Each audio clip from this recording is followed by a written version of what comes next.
Welcome, my friends, to our series on Mercury in the 12 houses of the horoscope. I'm just so glad that you've joined me for this series. This information is coming to you from my Royal Stars Academy course in astrology, and you can learn astrology there with me at any time you like, or if you prefer, you can do one of my short courses at the Learn Astrology page of my website. And now, without any further ado, let's look straight at Mercury. We know that Mercury is the planet considered to be closest to the sun. But did you know that in the 1800s, it was believed that there was another planet, Vulcan, that existed between Mercury and the sun? However, it was considered too close to the sun to be observable in the sun's glare. In fact, in esoteric astrology, the hypothetical Vulcan is still included in astrological analysis, and it's an absolutely fascinating point in the sky. So my point being here is that there are some people who consider that Mercury is not the closest planet to the sun. But in this series, we'll be looking at current astronomical concepts.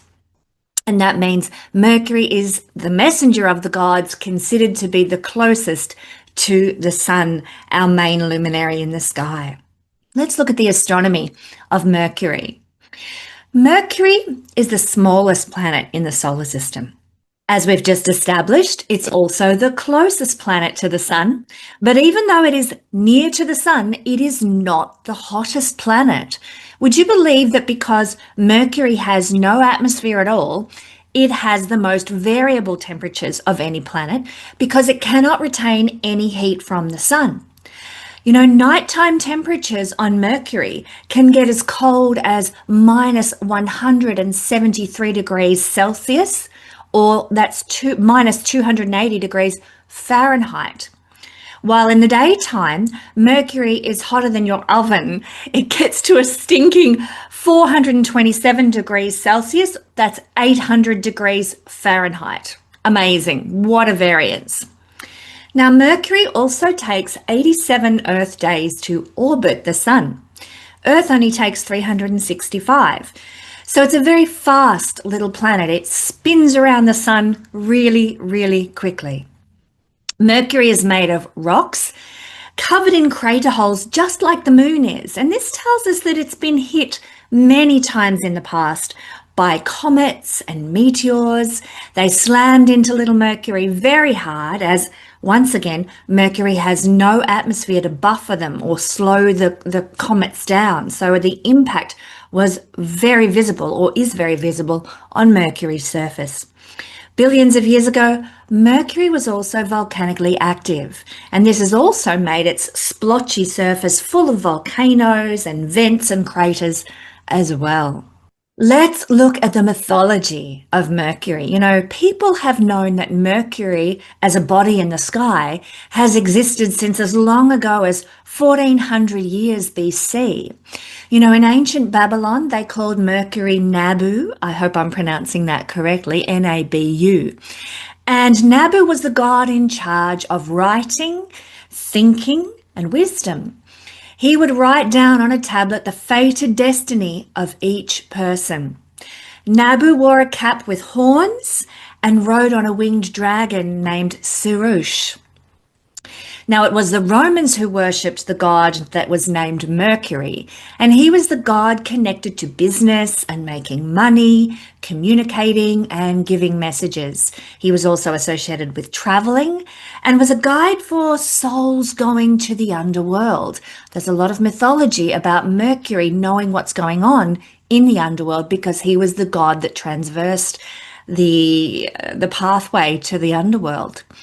He had a special temple built for him in 495 BC and a celebration on the 15th of May called Mercurialia. In ancient Greece, Mercury was known as Hermes, the youngest of all the Greek gods. Hermes liked to trick people. He was a bit of a prankster and a fun lover, a lot like Loki in the Norse mythology. He also wore winged shoes and a winged hat. He had a rooster for a pet and was referred to as the messenger of the gods. The Egyptians also worshipped a god who was named Thoth, and just like Mercury and Hermes, he was the god of wisdom and writing and science and magic and art. He was also the god of judgment and the dead. Thoth had the body of a human with the head of an ibis bird. He was the secretary and counselor to the Egyptian sun god Ra, a record keeper this time, not just a messenger of the gods. Now, what about the astrology of Mercury? In astrology, Mercury tells us about how we learn, what we tend to think about, how we will tend to speak and communicate. Mercury also represents business and trade, brothers and sisters, and is also the planet of being young and playful. Where Mercury sits in our astrology chart, the map of the sky at the moment we were born, will tell us so much about how we're going to be playful, how we will think, how we will speak, and how we're going to learn best in life. Now, your Mercury might say that you will learn best through being around other people. Or maybe your Mercury position might say that you will learn best through being very quiet and reading a lot. Or maybe by experimenting and doing things that are very out of the ordinary. There are so many ways we can learn, and Mercury shows us how we can best do that. In astrology, Mercury is also a very talented planet. It tells us about our skills and our abilities. If Mercury is in Virgo, for example, it might tell us that we might find that we're very good at cooking. If Mercury is in the sign of Cancer, we might have an amazing imagination and create fascinating stories. Perhaps our Mercury is in the sign of Gemini, and that might make us a very funny person indeed. Wherever Mercury sits can also show us what our brothers and our sisters might be like.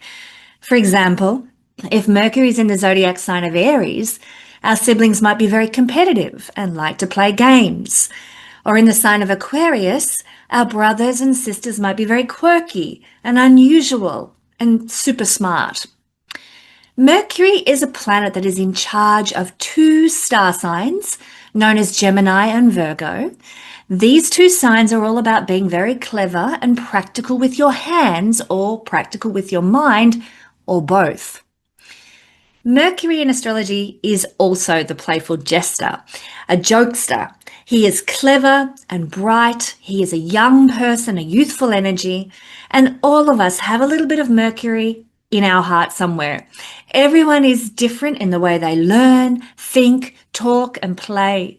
And Mercury teaches us to love the different ways people think and communicate, and to love our own unique way of thinking and talking and communicating as well. In what ways are you talented? How do you learn best? What things do you think about the most? This is all reflective of your Mercury placement. Your Mercury placement gives the reason for the answers you just gave to those questions I asked you, and so much more. And now, without any further ado, we're going to look at what Mercury brings to us or gives to our lives through his placement in each of the houses of the horoscope.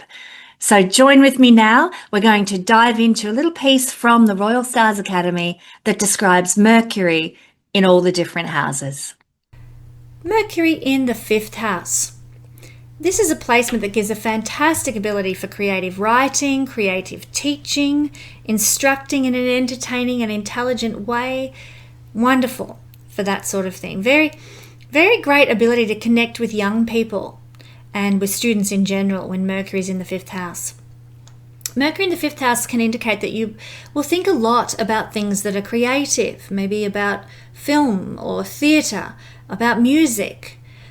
Also, romance is seen through the 5th house too. So you might be thinking a lot about romance or reading a lot of romantic novels.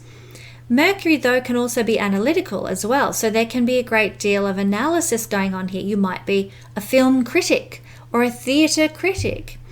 So that's entirely possible in this 5th house of the chart. But you will have abilities also as a terrific organizer and manager. Anything to do with planning. Maybe, it's a romantic house, maybe wedding planning, party planning, that kind of thing. Terrific at organizing. You'll also possess some talents at being an instructor of children because you'll be very chatty with children. This is the house of children. Chatty with children. In fact, your children can be fast learners, and the children that you have might be very talkative children. They might be well-organized children, clever children. This placement can indicate somebody who writes perhaps about fifth house matters, celebrities, the arts, politics, the bohemian scene, creative circles, things like that. They might be good script writers, people with this position.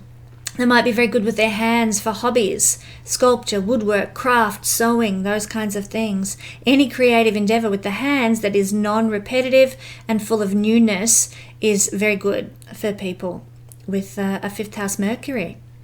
And hobbies can also be things like games and puzzles, reading, learning, crafts, wordcraft, expression, maybe participating as a hobby in local drama groups, that sort of thing. You might enjoy laughter and humor, enjoy watching comedy shows, that kind of thing. A lot of witty entertainers have this placement, Mercury in the fifth house. Chat show hosts often have this too. Now, when it comes to love, which is a fifth house theme, people with Mercury here will want to talk and discuss with their partner. Seduction comes through communication, through talking, through conversing, through sharing ideas. It's part of their, if you've got a partner who's Mercury in the fifth house, you can romance them through, lots of conversation. Use of words is very, very important in their dating life. And this is also what makes them happy, because the fifth house is what makes us happy. Talking makes us happy. Communicating makes us happy. Writing, teaching makes us happy. Running our own business makes us happy with Mercury here. Networking and being social makes us happy with Mercury here. Isn't it wonderful?